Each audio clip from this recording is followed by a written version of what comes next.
Bismillahirrahmanirrahim. Alhamdulillahirabbil alamin. Wassalatu wassalamu ala asyrafil anbiya'i wal mursalin wa ala alihi wa sahbihi ajma'in. Subhanaka la ilma lana illa ma 'allamtana innaka antal alimul hakim wa la hawla wa la quwwata illa billahil aliyyil azim. Amma ba'd. Assalamualaikum warahmatullahi wabarakatuh. Alhamdulillah, bersyukur kepada Allah Subhanahu wa taala kerana dengan keizinan daripada Allah Subhanahu wa taala, Allah memberikan kita lagi umur yang panjang dan juga Allah memberikan kita kesihatan untuk bersama-sama kita bertemu lagi untuk kita meneruskan lagi pengajian kita noh. Baik, untuk video yang kali ini insya-Allah ustaz akan menyambung lagi pengajian kita untuk kelas 4 untuk kelas 3 Ibn Sina noh, untuk kelas 3 Ibn Sina dalam mata pelajaran fiqh. Okey, mata pelajaran fiqh untuk kelas 3 Ibn Sina. Jadi pada video yang lepas ustaz dah habis baca dah sampai pengertian tayamum pada bahasa dan syarak. Kita dah belajar dah, kita dah ngaji dah, ustaz dah terang dah kat kamu tentang pengertian tayamum pada bahasa dan juga syarak. Jadi hari ni kita sambung lagi pengajian kita. Buka pada muka surat yang kelima. Buka buku kamu, buku fiqh kamu pada muka surat yang kelima. Okey, baik. Jadi yang kelima ni kita nak sambung tentang dalil mengharuskan tayamum. Dalil yang mengharuskan tayamum. Apa maksud dalil tu? Kita kamu pernah dengar dalil tak? Pernah kan? Kita dengar orang sebut dalil. Apa itu dalil? Siapa tahu? Kan kita selalu dengar orang sebut dalil. Apa dalil kan? Apa maksud dalil tu? Dalil tu maksud dia bukti. Dalil tu maksud dia bukti. Jadi contoh kita ustaz terang kat kamu kata yang tayamum ni kita boleh bertayamum. Contoh kan ustaz beritahu kat kamu kata kita ni boleh bertayamum. Kalau tak ada ayat ataupun kita tak boleh kena ayat, kita kena tayamum. Boleh ke ustaz tayamum? Ustaz tahu mana tayamum tu boleh? Apa bukti dia? Tu kata dalil tu, apa bukti yang kata membolehkan kita tayamum tu? Kita tengoklah apa dalil dia. Okey, dalil mengharuskan tayamum iaitu bukti mengharuskan tayamum. Bukti yang kata tayamum ni boleh Okey. Kita baca sambil-sambil ikut ustaz baca kat rumah Allah Subhanahu wa taala telah memberikan kemudahan kepada kita dengan firman Allah Subhanahu wa taala.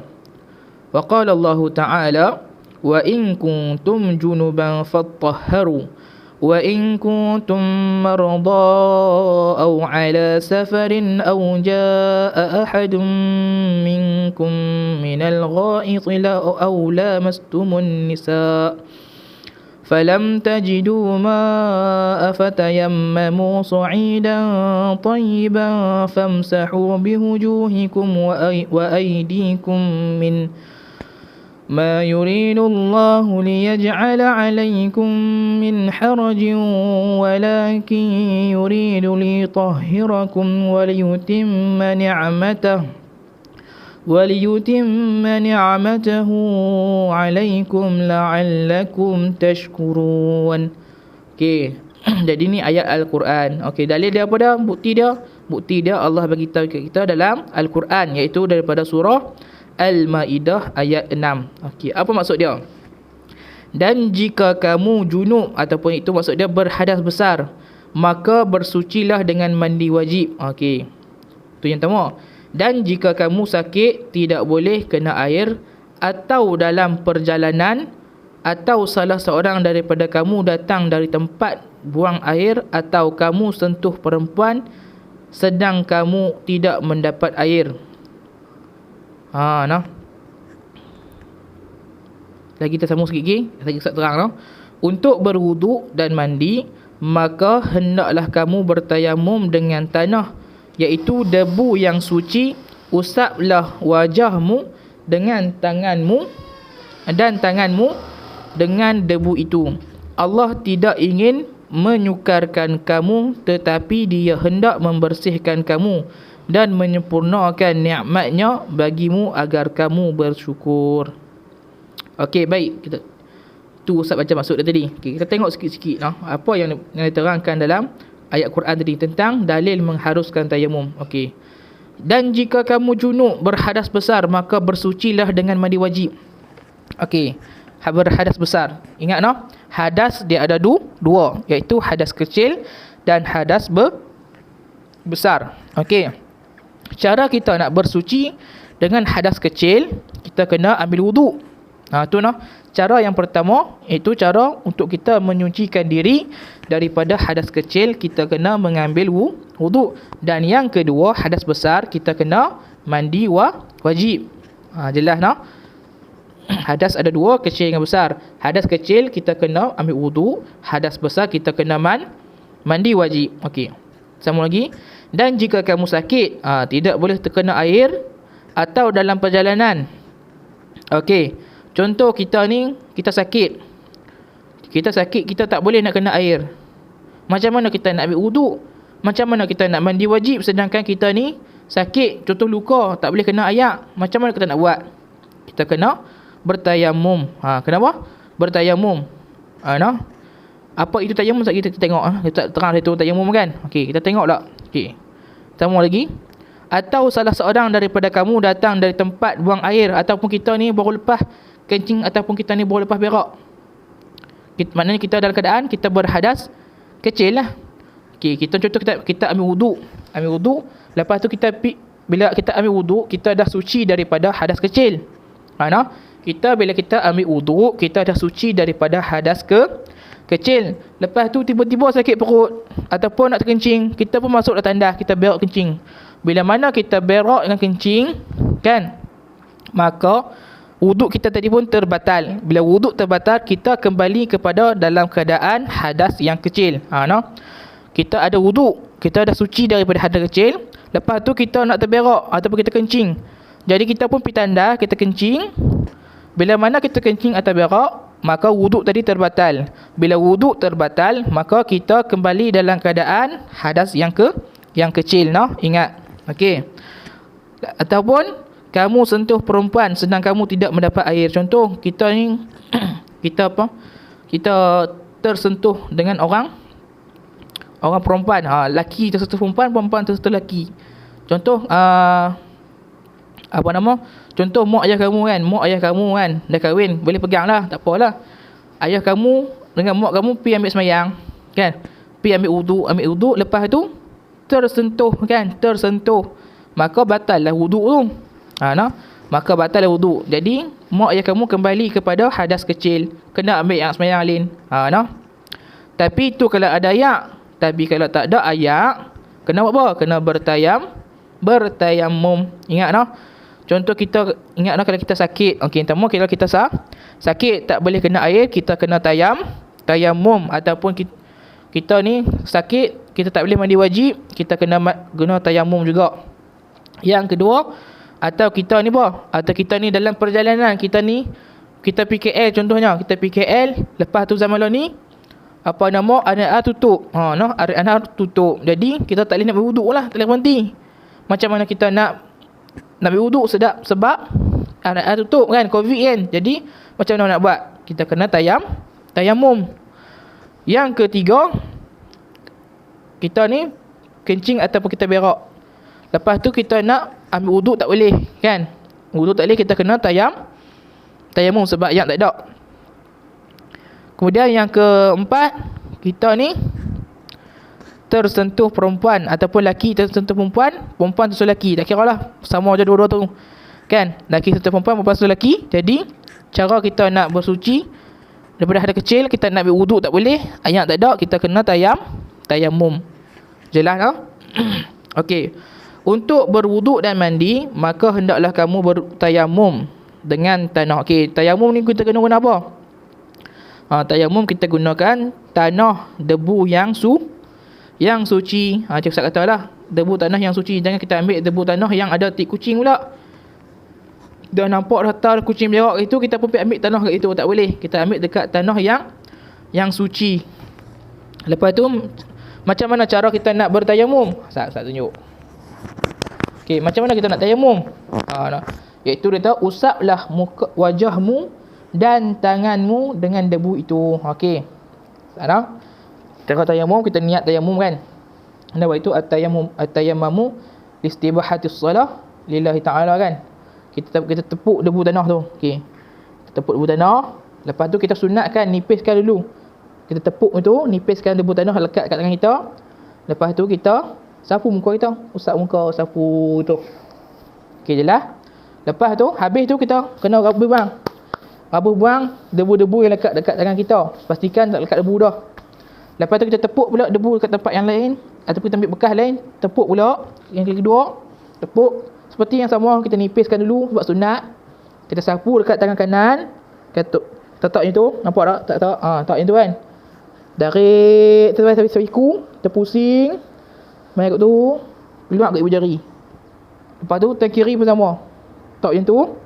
Tarik mai sampai siku, pusing. Keluar dekat ibu jari.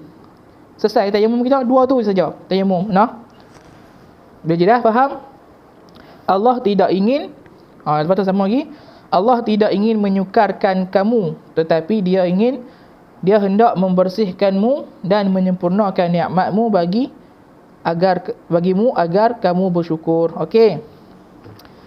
Tujuan dia bukan Allah nak nyusahkan kita dah.